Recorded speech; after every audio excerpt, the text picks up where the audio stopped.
Claro, vamos a seguir abordando este tema luego que la oposición acordara presentar esta acusación constitucional contra el presidente Sebastián Piñera. Queremos conocer cuáles son algunos de los fundamentos más importantes detrás de esta acción.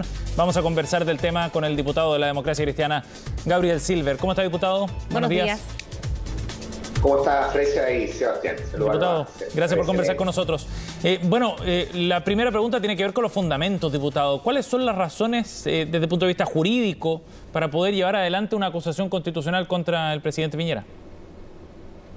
Bueno, obviamente, como ya se adelantó, estamos trabajando con un equipo transversal de abogados constitucionalistas para redactar cada uno de los capítulos que van a dar mérito y fundamento a esta acusación.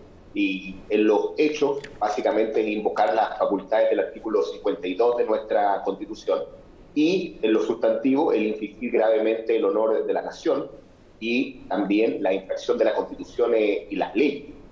A nuestro juicio, una cosa ya es repudiable desde el punto de vista de la elusión fiscal, el que un mandatario justamente realice operaciones offshore en paraísos fiscales a sabiendas de la ventana de impunidad que se abre con este tipo de transacciones, cuando justamente el motivo de dicha transacción está, cito, en la cuarta región, está ubicada en la comuna de La Higuera, de tal manera que no podía sino celebrarse ese contrato en nuestro país.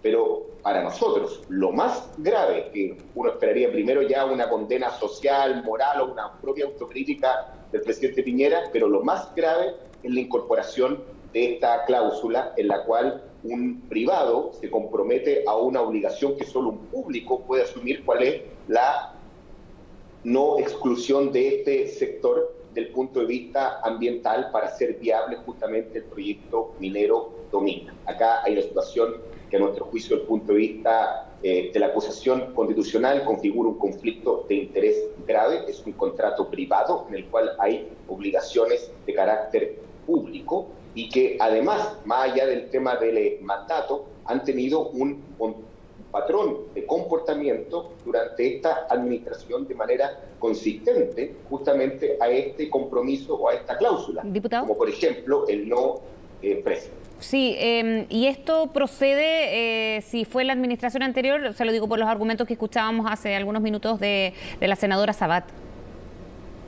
Exactamente, voy al punto en cuestión. Aquí es en esta administración donde vemos justamente hechos consistentes, que incluso de manera contumaz la administración Piñera, finalmente basado en nuestro juicio en esta cláusula, pero en esta administración, consolidan actos administrativos que tienden a ser viables, en primer lugar, el proyecto. Segundo, recordemos que en esta administración correspondía la firma del decreto de protección marina de todo el entorno del sector La Higuera y hasta Chañaral de Aceituno, donde íbamos a tener una reserva de la biosfera. Ese proyecto fue elaborado por la administración saliente de la entonces presidenta Bachelet, y derechamente, como se dice en tribunales, el presidente Piñera cajoneó este decreto y simplemente al día de hoy no se ha concretado. ¿Para qué decir las obligaciones ambientales internacionales a partir del convenio internacional de Escazú, o que un comité, en este caso de funcionarios de confianza presidencial, también hicieran viable a través de la aprobación ambiental que realizaran a cabo los CEREMI también de este proyecto? Y eso todo fue en esta administración. Diputado, pero la cláusula estaba sujeta al pago el año 2011. ¿De qué manera se puede condicionar eso cuando los actos que usted describe también han sido en los años posteriores al pago efectivo de esa cláusula, según conocimos en el contrato? Bueno, porque efectivamente tienen el mismo correlato del punto de vista argumental. Pero si ya se pagó, diputado. Que hable el proyecto. Bueno, porque obviamente uno entiende que acá hay una obligación justamente del entorno presidencial, incluso hablamos de sus hijos directamente, respecto a la exclusión de esta área, y eso fue hace 10 años y sigue siendo hasta el día de hoy, con una sola coincidencia: el gobernante es el mismo.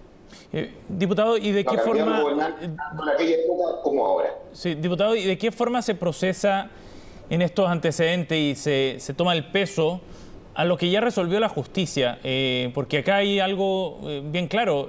Esto aparece como una cosa juzgada, ¿no? Y distintos abogados coinciden en que efectivamente la Corte de Apelaciones y la Corte Suprema, y ahora lo sabemos, tuvieron a la vista esos antecedentes, incluyendo el detalle de esa cláusula del contrato. Entonces, ¿de qué forma la acusación constitucional puede ser viable si es que la justicia ya falló en un sentido? A ver, para los conocedores del derecho, todos saben que el principio non bis in idem, no dos veces lo mismo, aplicaría de que tuviéramos una acusación en la misma sede y por los mismos hechos. Acá no ha habido una acusación contra el presidente Piñera por estos hechos en el cual el Congreso se haya pronunciado. Tenemos una investigación de carácter penal en la cual incluso algún experto norteamericano te podría decir el presidente fue declarado not guilty, no culpable, que no necesariamente una condición de inocencia. Y el estándar penal funciona con absoluta autonomía de lo que es un impeachment en términos presidenciales o lo que es una acusación constitucional. No coinciden y no tienen efectivamente nada que ver. Tienen vasos comunicantes respecto a los hechos y los motivos basales del punto de vista fáctico. Y aquí obviamente los hechos son los mismos, claro, con una variable. El Congreso nunca, mayúscula, conoció la existencia de este contrato en Islas Vírgenes Británicas, en el cual a mayor abundamiento existe una cláusula que, como digo, es absolutamente grave y condenable además desde el punto de vista internacional. Mire, yo escuchaba al ministro Belolio, escuchaba al presidente Piñera, primero, ningún tipo de reflexión o mea culpa respecto a cómo se materializó esta operación, ni siquiera un sonrojamiento, es decir, esto no corresponde que en un paraíso fiscal se celebre una operación que finalmente cumple sus efectos en nuestro país. Porque he dicho, el proyecto Minera no está justamente en alguna isla de Centroamérica, sino que está en Chile. ¿Diputado? Y aquí, primero, una distancia crítica respecto del presidente Piñera, que simplemente dijo esto ya se vio. Ni siquiera una explicación entre líneas respecto a este tema. ¿Diputado? Y segundo, la existencia de esta cláusula, como digo, que a nivel internacional ha puesto a nuestro mandatario en los titulares de distintos medios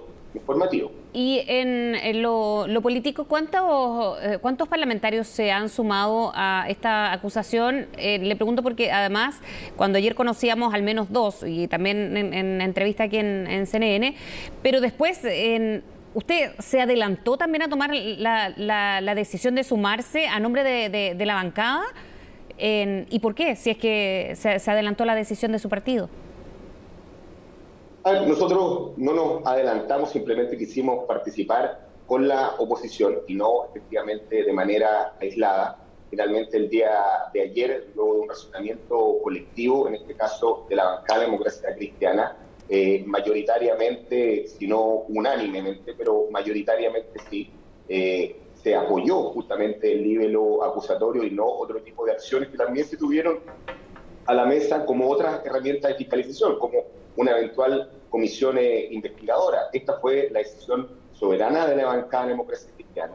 Y respecto a la pregunta si tenemos los votos, acá a nadie se le quiere imponer nada, estamos en democracia, estamos en la redacción de los capítulos, en este caso de esta acusación, y queremos generar convicción en nuestros pares, en nuestros colegas, y también a medida que avance la investigación o la acusación en la opinión pública respecto de la pertinencia y el mérito que hacen viable el libelo acusatorio. Y en eso consiste, obviamente, la democracia, no en juzgar y condenar o tener los votos para ver si yo avanzo o no con una acusación.